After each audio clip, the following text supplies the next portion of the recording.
Čia tavo pirmas masteris? Taip, pirmas masteris. Kaip tu vertini va šitokio tipo renginį? Įvykęs, labai įvykęs. Papasakok apie savo Nissaną bolidą.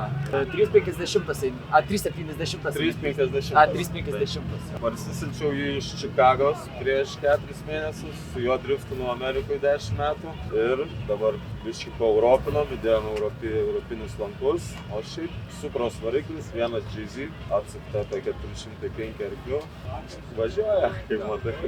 Tu Amerikoje tai kažkokiose drifto varžybose? Vietinėse labai atrankto tokiose street lygos važiavau, bet nieko labai daug nepasiekiau. Vat kaip, tarkim, galėtum palyginti vat dabar šiandieną, kaip matei, Lietuvos lygį, tarkim, su Amerikos lygiu? Žinok, dar yra, kur amerikonam pasistengti. Jie susidėjo didelis variklius, V8, sukyšė 50 000 į mašiną, bet galų galę važiuoti nemoka. O šiaip jeigu, vat, įsivaizduok, neturi jokio limito biudžeto, kokį vat, svajonių mašinos projektą tu pasiektum pasidaryti? NASCAR variklis, Nissan.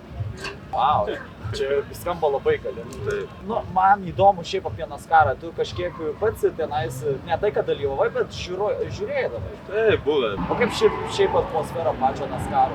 Gera, linksma, amerikonai juokauja,